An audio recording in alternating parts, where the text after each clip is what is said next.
All right, everybody.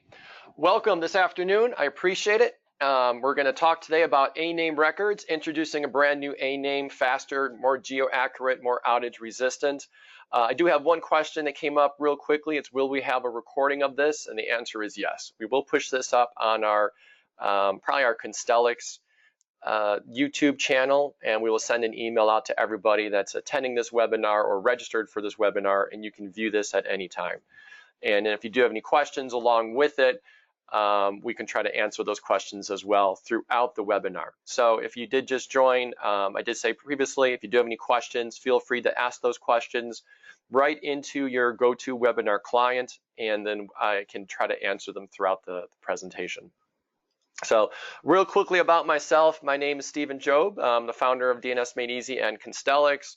I was the first one to write the original DNS Made Easy code 16 plus years ago, and then kind of the inventor and the idea of putting all of our requirements that we received from all of our wonderful DNS Made Easy clients over the last 17, 16 years and put them into this Constellix product. And so it's exciting to see the growth and the transition of cloud services and how DNS services help power all that. And I'm hoping to address some of those concerns and issues today. So this is the quick little itinerary we're going to go through today. It's what is an ANAME, why use ANAME use cases, how it works, and the difference of different ANAME products. Now, an ANAME, just as everyone kind of understands, it's a weird record, right? It's not really a DNS RFC record, so it's a new record type. I know on this webinar, just based upon the attendees we have, some people have been using ANAMEs for years, some people have no idea what ANAMEs are. And then we also have people who just want to understand more about what's being put into the whole ANAME process. And an ANAME record really is not a typical thing, right? We're going to talk about that throughout our time today, how an ANAME, or some providers call it an alias record, what it does completely changes from provider to provider, right? Everyone does it a little bit differently. So I'm going to talk about how we have two different implementations just within DNS Made Easy and Constellix. I'm going to explain why we do that. And then at that same time, we can talk about things we're working on to constantly make the ANAME is actually more than just DNS, right? It's actually doing a lot of more functional things for you. So technical explanation, when someone asks me what an ANAME is, it's the ability to do an internal resolution of your fully qualified domain name to an IP address at the authoritative name server level. So as most of you DNS experts out there understand, you have an A or a quad A record obviously for IPv4 and a quad A record for IPv6. That would be your normal IP address returning from the name server, right? So if someone says, what's www.example.com, it would hit your resolver. The resolver does all its figuring out, goes to the root, goes to the TLDs, finally hits an authoritative name server, meaning Constellix or DNS Made Easy, and it would say, hey, what's www.example.com? And it usually returns, you would want it to return as an IP address, right? Your A or quad A record. So what an ANAME does is that it allows you to put an FQDN there, right? So just like usually people will talk about in a little bit, the CNAME record, right? You can put an alias to another host name, and then the resolver gets that host name and then does another lookup. So what the ANAME process does is it saves that additional lookup. We'll make that resolution done at the authoritative name server level, and we always will return the A, or in Constellix, an A or quad A record to the resolving name server, which then goes to the client, and the client then makes the query. So basically, why is this necessary? Well, RFC 1912, written, I believe, in 1996, there's a Jeopardy question for you, says CNAME records is not allowed to coexist with any other data, right? And so there's a requirement there that CNAME records need to be unique. So a lot of times when people want to create a CNAME record, they want to do it at the root record level, right? And the root record would be your domain name with nothing in front of it. Well, the problem is you already have what's called a start of authority record, an SOA record there. You already have NS records there, right? And so you already have, usually you're going to have MX records there, your mail exchange records. Usually you're going to have TXT records, right? Your SPF records or DKIM records, etc. So you're going to have all these other record types there, not allowing you to use a CNAME, right? So if I explain it to my 5-year-old, you'd say the ability to use an FQDN where a CNAME is not allowed, right? That's the layman's terms. And there's other reasons to use A names as well. So why is all of this, why has all this increased in need for A names? Well, content delivery networks, right? CDNs, DDoS mitigation protection services. That was actually sometimes integrated with CDNs. They have it. Dynamic IP addresses, other cloud services. Everything is starting to use additional services. You know, back in, we started DNS Made Easy, 17 years ago, I would say 85% of our clients were putting everything on a Plesk server or, an SWSoft or, a hPanel or, Parallels or some sort of virtualized virtuoso, some kind of virtualized small shared hosting environment where the email, the web, everything would go to the same IP address. It's not really like that anymore. If I did a research last month and we talked about with the staff, in DNS Made Easy, over 60% of users now aren't just shared, are no longer. So only 40% are doing everything to one IP address. 60% have multiple systems, right? And if I look at that into our Constellix user base, over 95% are using CDNs, right? And using multiple CDNs at that point. So you're talking about how the technology has moved, right? From 2002, right? When we first launched DNS Made Easy till now, the transition of how websites are hosted. It's no longer acceptable for a website to be down. That was something that was no longer allowed in 2008, 2009. Now it's no longer allowable for a website to be slow, right, at all from any points. And so what kind of services are out there to prevent that? You have DDoS attacks, you have all this other stuff, all right? And so the biggest reason that a lot of people goes and use the A name records is to point the root of the domain to a CDN. So there's a big debate out there, I'm sure everyone's aware, in the SEO world, right? Is do I put www in front of my website or do I not, right? And some people say it's better, some people say it's not. We all know that Google requires HTTPS now, and there's this huge debate in the world, right? And so how do you go about, and how do you say, okay, if I don't want www in front of my domain name, how do I use a CDN for my website, right? If I can't use a CNAME, if I want to point, example.com to a CDN provider of Akamai or a CDN provider of StackPath or CDN77 or any of these or Warp Cache, right? Some of these great CDN services out there. How do we then do that at the root level, right? And so that's a big need for people, right? Number two, how do I have the ability when there's multiple records at root, right? There's always those MX records, those NS records, those SOA, those TXT records that I talked about, right? How do you prevent that? And that's another big reason for the A name records. Number three is just the ability of masking your FQDN. A lot of clients are saying, I'm fine, I don't need the double namespace. I don't need to share my name with another namespace. So if I had my CNAME, I'd be fine, but I want to mask it. I don't want to tell people this. So with the usual CNAME, you could tell it's, www.example.com is a CNAME to your whatever CDN provider is, right?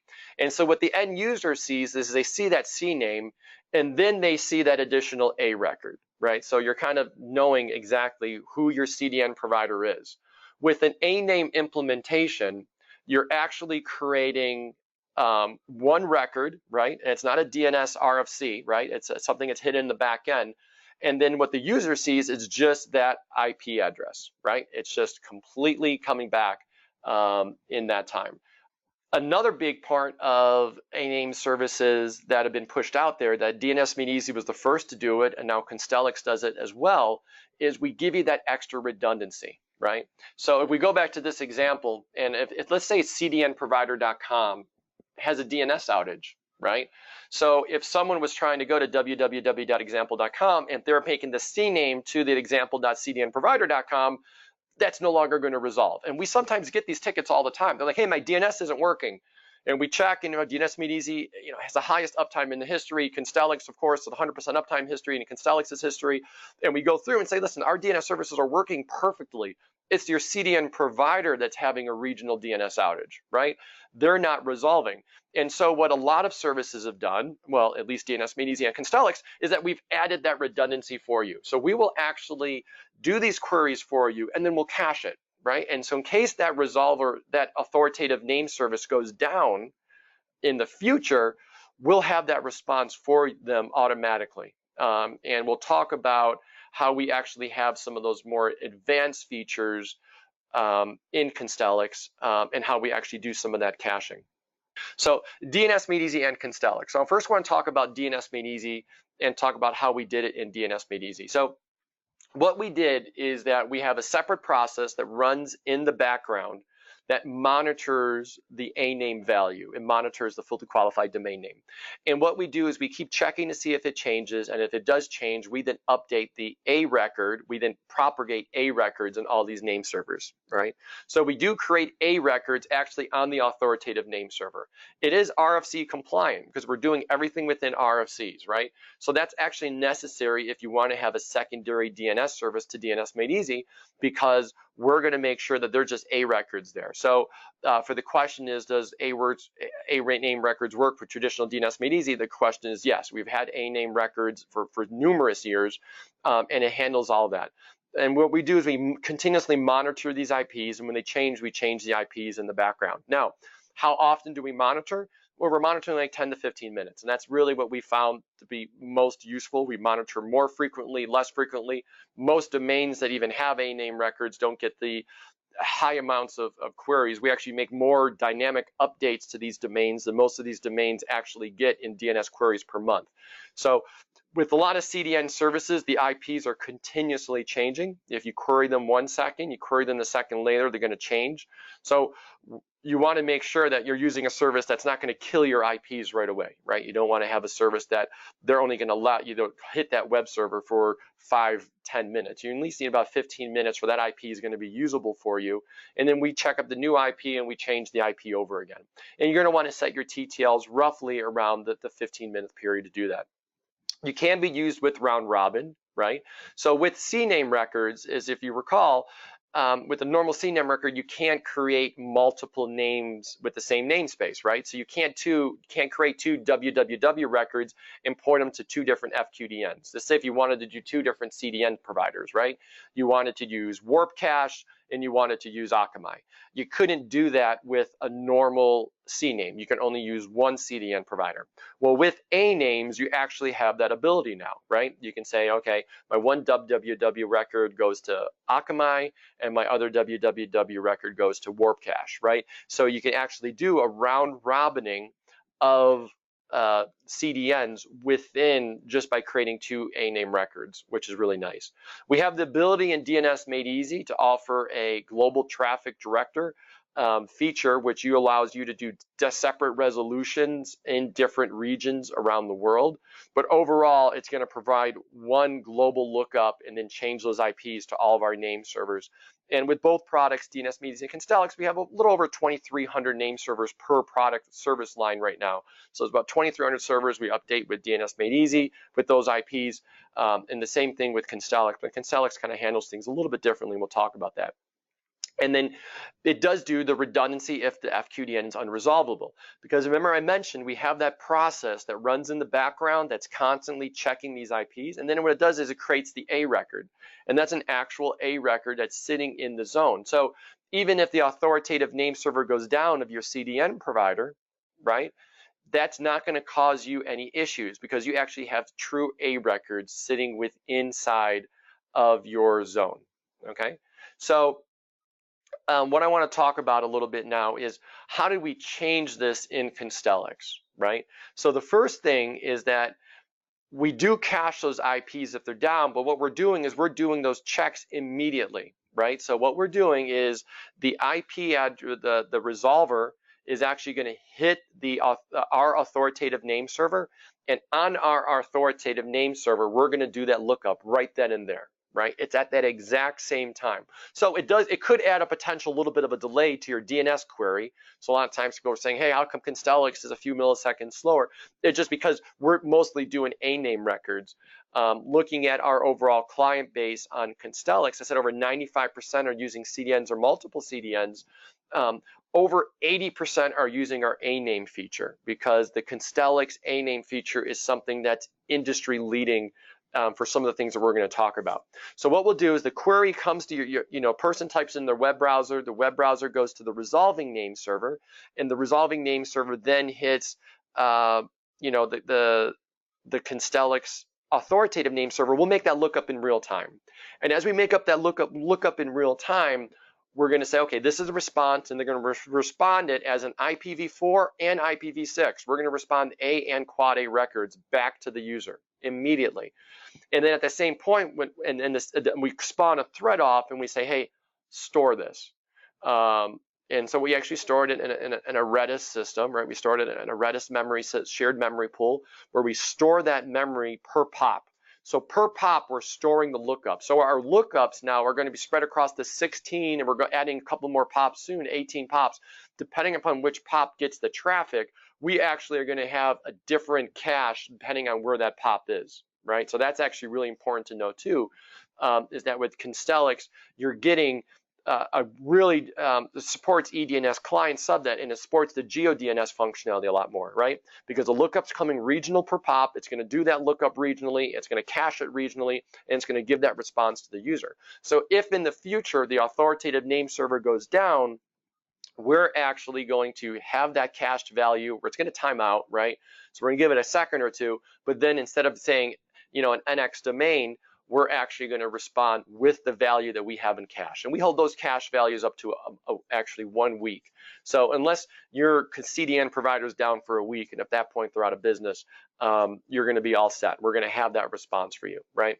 So the nice thing about the Constellix service is you don't have that 15-minute window where we're going to update these IPs. It does instant DNS propagation, right? That IP changes, we detect that IP, the TTL, we respect all TTLs.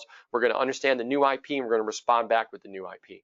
We support all eDNS client subnet information, right? So that's all the higher end GeoDNS features where you can find out where the query is coming from, not the resolving name server, but where the actual end user is coming from. And we could base the decisions on that, right? In Constellix, we also allow the GeoDNS friendly IP filters and geoproximity, which gives you the ability to put filters and proximities. You can say, I want to use this ANAME record for these people, or this ANAME record for these individuals based upon where they're located. It's completely failover friendly. We can actually monitor your CDN provider.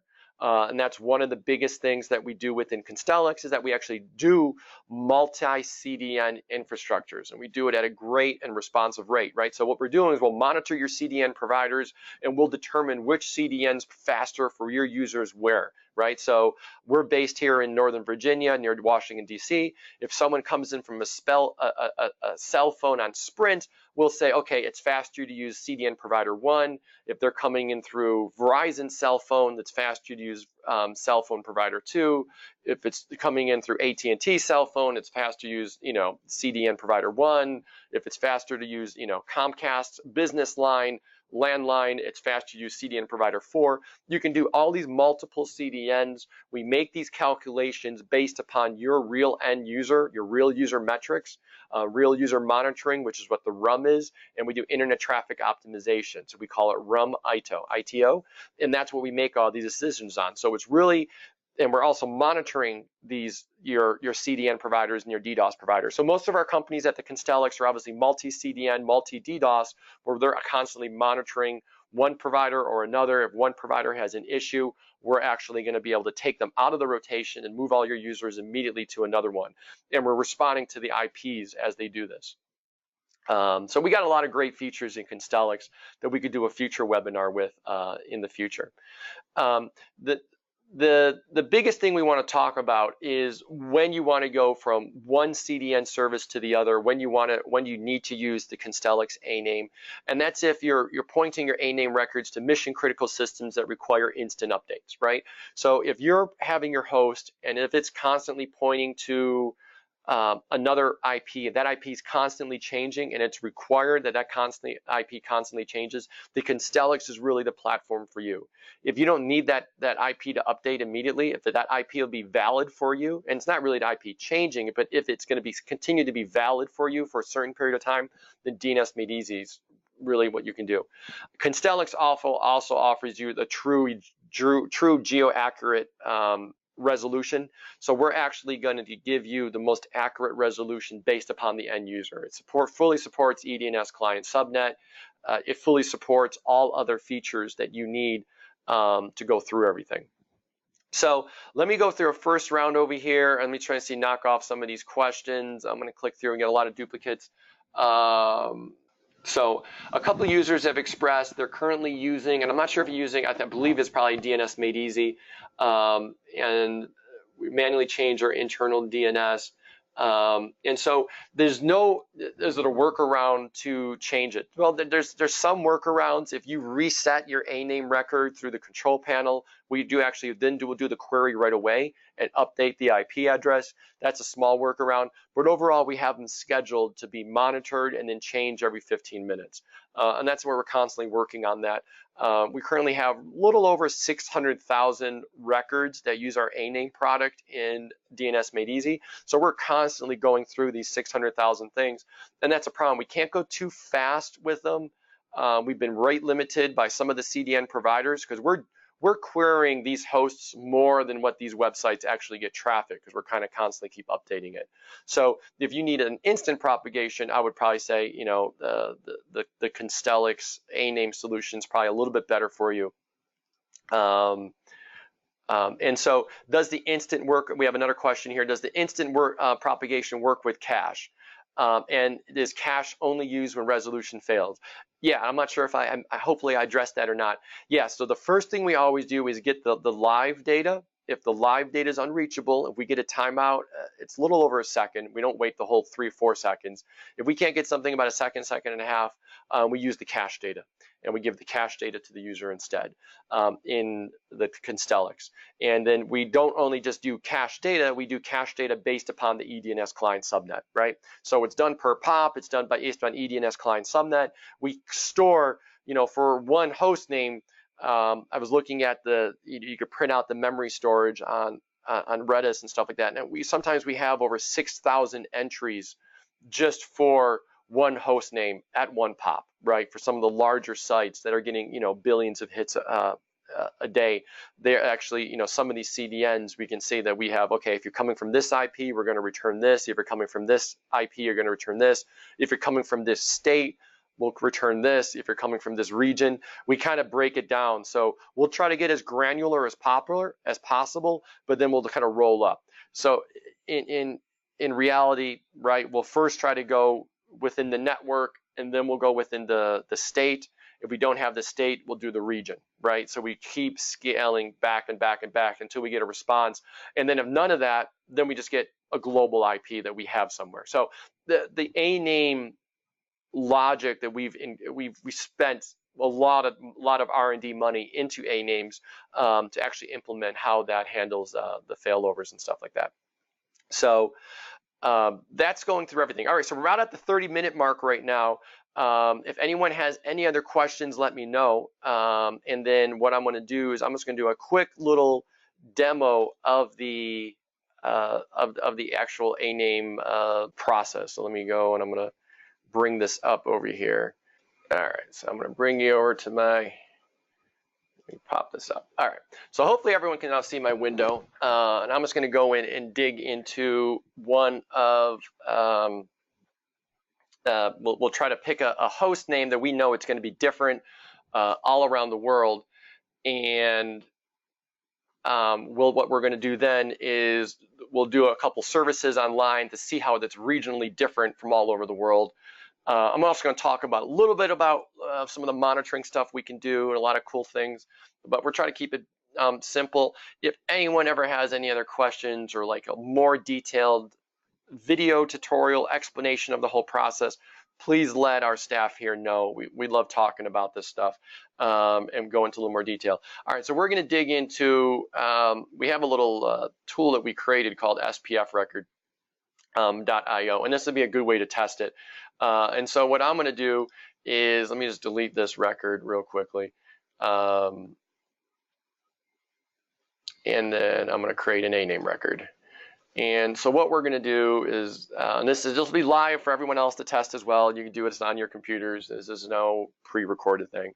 I sometimes get 1,000 questions about that. So we're going to call it our webinar. And let's pick a host name that we know it's going to be different based upon where you are. And so what I'm guessing that's going to be, if you go to youtube.com, right? And so we're going to do save and close. And so webinar, what we want to do is an ANAME to youtube.com. And so in Constellix panel over here, I'm going to review my changes. It says, okay, you're deleting this wildcard, you're creating this new record. I'm going to commit this change. I'm going to say for webinar. And save this. All right. So this is the time where when you're in a webinar, you always get this little kind of like, oh, I really hope this is working. So I'm sure it is. So what we're going to do now is we are going to run some tools and find out how it resolves differently. So what I want to do is let me set up my bash terminal here. Let me shrink this down, and I'm going to bring this here, and let me get this a little bit larger so everyone can see my screen. All right, so if I want to make sure this fits in there. You make it too big and it doesn't fit. All right. All right, so you can tell if I do a host on webinar.spfrecord.io, right? I'm actually getting not just IPv4, but IPv6 addresses, right? So what's happening is my client, which is host, right? Usually it's a web browser, right? Host is the client. It asks my resolving name server. The resolving name server hits the Constellix name server eventually, right? We don't need to talk about how that works. And then Constellix, we're immediately doing that lookup, and we're going to find what's the IP address.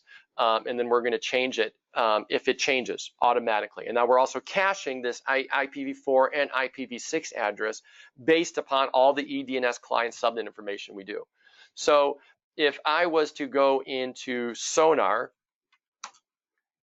right, and in our Sonar application, we have some ability to do some different text. If I do a DNS on webinar.spfrecord.io, and if I did it on, say,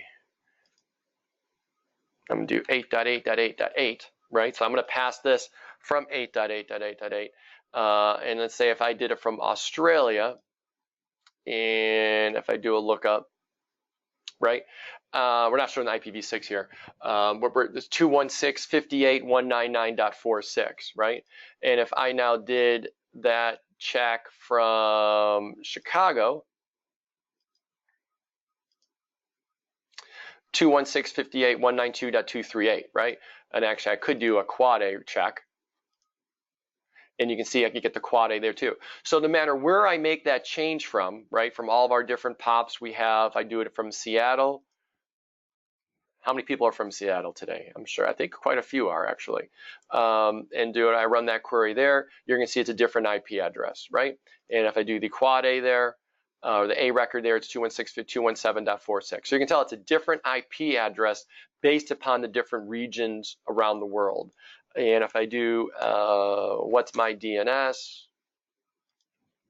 SPF record, I'm sorry, webinar.spfrecord.io. And if I do you can tell we get different IP addresses depending where it's actually hitting, right? And if we change this to the quad A record at the same point. We're getting different quad A records all around the world. So, and that's because every single pop that the Constellix name server is hitting, we're doing that lookup in real time. We're caching it, we're storing it. We actually got a feature in there called A-name chaining, where you can actually chain one A name to another A name to another A name, and you don't lose any of your GeoDNS accuracy. It's the only service out there that actually does this of all the different providers that we're aware of, and so it runs really well. So that's kind of showing how fast it works in production. If the IPs change, the query is done in real time, and it changes immediately. And if you're saying if you wanted to then create multiple ones, so I can say webinar, and then I can do google.com.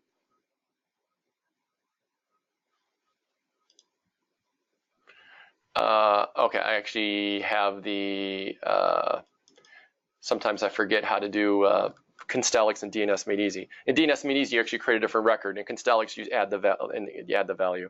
So if I do google.com,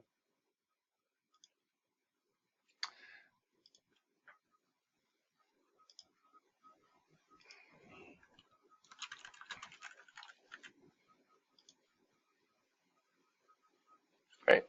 So now, actually that's a long, so what I want to do, let me just change this, because that TTL was 1800. I do apologize for doing that. I'm going to set this to a little bit shorter, 180, and I'm going to call this Web 2.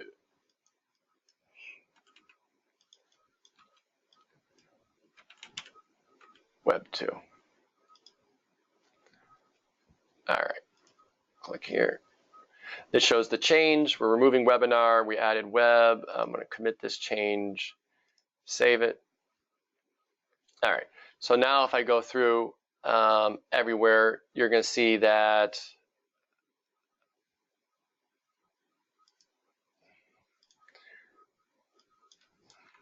I'm now going to have multiple IPs.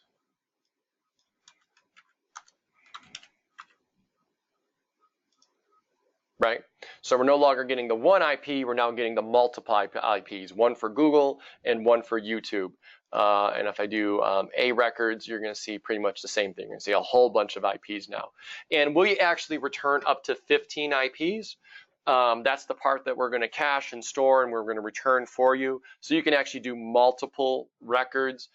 Some of the other great features, you can actually do is if you didn't want to do it, this is called round robin A names. You can also create what's called an A name pool, for instance, and let's call it for our we'll call it webinar demo, and then I want to say google.com, and I want this to get 9 times as much traffic as youtube.com, right? You can actually, and this is where you can actually integrate this with Sonar, where our Sonar monitoring service would then monitor these systems for you. We're going to skip that right now, different policy. But then you can create this pool, and then you assign this pool to your record at the same point. So you can actually say, okay, I want to do more on one CDN provider over another. So we have that as well. We actually have handicaps within our CDN service where you actually can handicap one provider. You can say, okay, if one CDN provider is more cost prohibitive in one region, I want to send it less traffic unless it's significantly slower. We got all these extra setups that you can do and run through it, but it's all kind of powered by the A name, right? Because A name's kind of like your way into that platform of offering multi-CDN, multi-DDoS infrastructure. Okay, so that's with the demo. What I want to do now is, if you have any other questions whatsoever, please let us know, and we can run through them. We do have I'm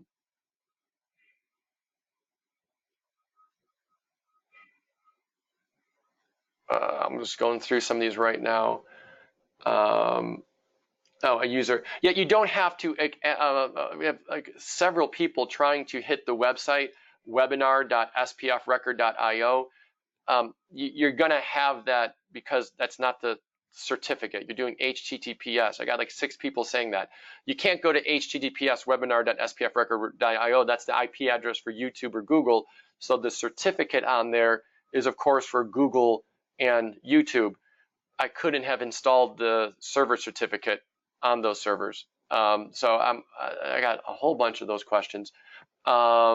I'm going to skip over those. Okay, so some people asked, can you do monitoring with the ANAME record? Yes, you can do monitoring with the ANAME record.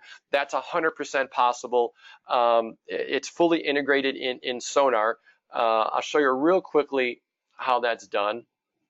Let me jump off this.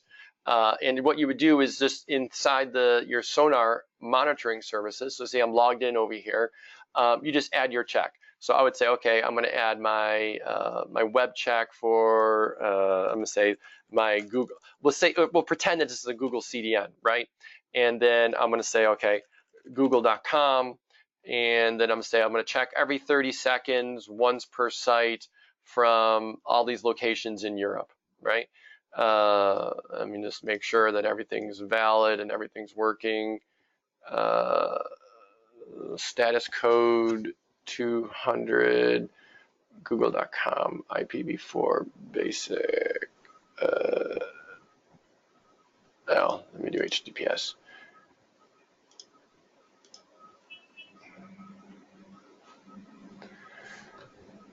Oh, it's actually looking for a www. Google cares about that. All right. Just gotta get this to work through Google. All right, so now we got a working check. Google actually is looking for a www in their certificate name. Okay, no problem. So I'm just gonna do save. So I created the check, and then what I have in here, if I go back into my pool or into my record, I now have the ability to oh, that's a Google test one. Where's my webinar one? Let me find it.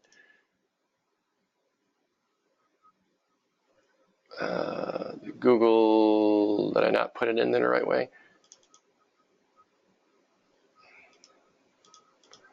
Yeah, so I mean, if I had Google, I do, okay, and here's the other one, I would do youtube.com, right? So you do Google, and now I have that check ID, you know, where I can find all the ones in the system. So I have DNS Made Easy, www, Constellix, and I have the Google check in there. So you find the matching check.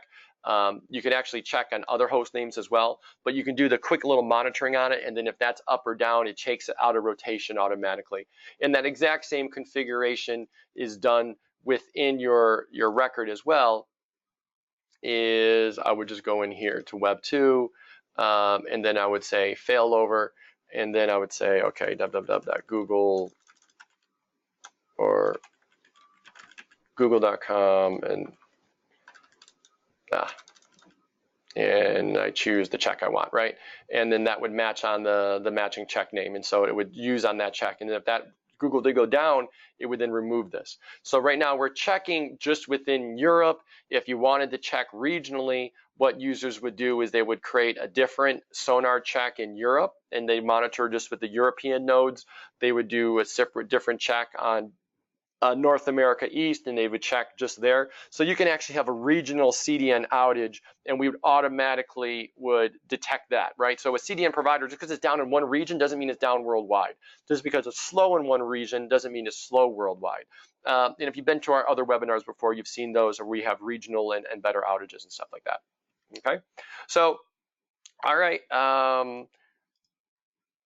All right, and so yep, a lot of people are asking for the recording of this, and that's not a problem. We'll definitely have the full recording. So that is everything today. I really appreciate it. If you do have any other questions or any other features you think you're looking for that you don't think we addressed, please let us know.